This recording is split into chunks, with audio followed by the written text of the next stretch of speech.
Merci beaucoup. Ce qui m'a motivé, tout Congolais qui veut les changements, je pense que la voie qui est la plus simple, c'est d'adhérer dans notre mouvement, dans le mouvement de révolutionnaire, l'AFC M23.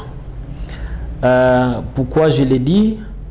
Vous le savez très bien que j'ai travaillé avec beaucoup de gens dans la ville de Goma, dans plusieurs organisations, et je prenais toujours les changements. Et comme je prends les changements, je me dis qu'il y a longtemps que la population a beaucoup souffert. Faudra-t-il vraiment qu'on continue à souffrir alors que nous avons le moyen, et d'ailleurs la Constitution nous le permet avec l'article 64, une fois que vous voyez qu'il y a un ça ne va pas, en tout cas la révolution est permise dans notre Constitution. Vous voyez pourquoi aujourd'hui les gens continuent à se battre, c'est vrai à Kinshasa et ailleurs, mais ils continuent à se battre, mais c'est comme s'ils sont encerclés et ils ne savent pas comment quitter un cercle qui est fermé. Et c'est pour ça d'ailleurs, moi je vais profiter avec votre micro pour dire aux gens que l'AFC M23 est venu sauver les Congolais. L'AFC M23 est venu juste pour libérer le Congo. Et ce qui me motive, c'est parce que l'AFC aussi prône l'unité, l'AFC prône la bonne gouvernance. Vous savez très bien que nous sommes dans un pays où il y a plusieurs années où il n'y a que les acteurs qui crient par ici et par là, qui disent qu'il y a une mauvaise gouvernance, mais sans rien faire.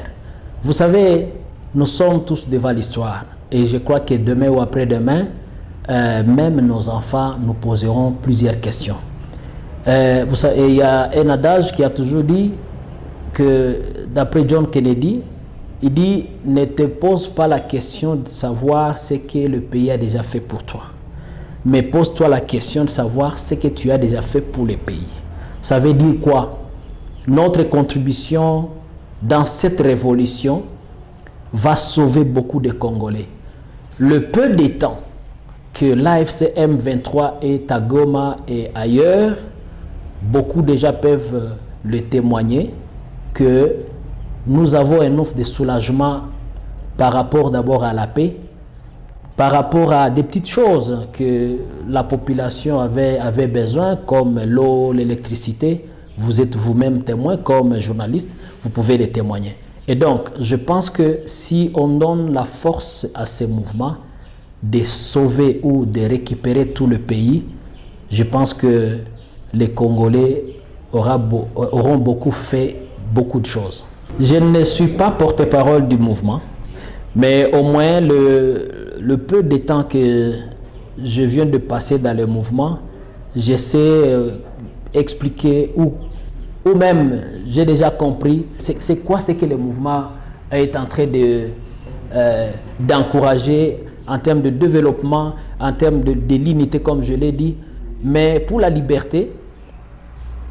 Écoutez, nous étions dans un pays, laisse-moi vous dire que nous étions parce que nous ne sommes plus dans le régime parce que nous sommes dans une province qui est déjà libérée, même si ce n'est pas toute la province. Mais au moins, je sais que toute la province bientôt sera libérée. Mais au moins, vous savez bien qu'il y a beaucoup de gens qui étaient contraints parce qu'ils s'exprimaient. Je vais d'ailleurs parler, je ne suis pas votre avocat, vous les journalistes, mais combien de journalistes ont été incarcérés seulement parce que peut-être ils donnaient des informations et consorts. Mais dans l'AFC M23, ce n'est pas le cas. Dans l'AFC M23, non seulement, comme je viens à peine de le dire, qui prônent l'unité, la liberté aussi d'expression, mais aussi ils donnent de la valeur aux journalistes et à tous les Congolais. Vous avez vu avant-hier, pas plus tard qu'avant-hier, nous avons célébré le 8 mars. Vous avez vu comment aussi les femmes, parce que nous sommes dans un mois de la femme, vous avez vu comment les femmes ont célébré le 8 mars. Les femmes se sont exprimées librement et on n'a pas aussi interdit aux gens de faire passer leur message. Donc ça montre déjà qu'il y a une liberté d'expression et c'est ce que prône les mouvements. Faire partie de ces mouvements, faire partie de cette révolution ne peut pas plaire tout le monde. Il y en a ceux qui vont être d'accord avec moi et d'autres qui ne seront pas d'accord. Et les gens sont libres aussi de s'exprimer, mais moi, je sais que beaucoup comprendront plus tard. Parce que aussi longtemps que ces mouvements continuent à prêcher les gens à l'unité, aussi longtemps que ces mouvements continuent à prêcher les gens de lutter contre le tribalisme, népotisme, et aussi sensibiliser les gens pour la bonne gouvernance, je pense qu'un jour les gens me donneront raison. C'est tout à fait normal parce qu'il y a à peine quelques semaines que le mouvement a pris le contrôle de cette partie de l'Est. Et vous savez que nous venons de vivre vraiment une guerre qui n'était pas aussi facile. C'est peut-être pour certains, c'est pour la première fois qu'ils vivent ce genre de guerre. Mais moi, ce que je vais dire, le message que je vais donner à la population, c'est un message de paix et de la cohésion. Un message où nous appelons la population de vivre ensemble.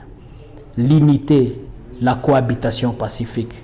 Vous savez, nous sommes à plus de 400 tribus dans le pays. Et si chaque tribu peut aussi parler ce qu'ils veulent, donc c'est que nous n'arriverons pas au développement. Et donc, nous appelons toutes les communautés, toutes les tribus, donc, de vivre ensemble, parce que c'est ça même, même le message que le mouvement est en train de donner partout. Et c'est pour ça d'ailleurs que le mouvement est en train de... Parce que les antivaleurs que prônent le pouvoir de Tshisekedi, nous devons les combattre. Et pour les combattre, nous devons nous sensibiliser. Nous devons sensibiliser nos membres de famille pour que la cohabitation pacifique règne dans notre pays.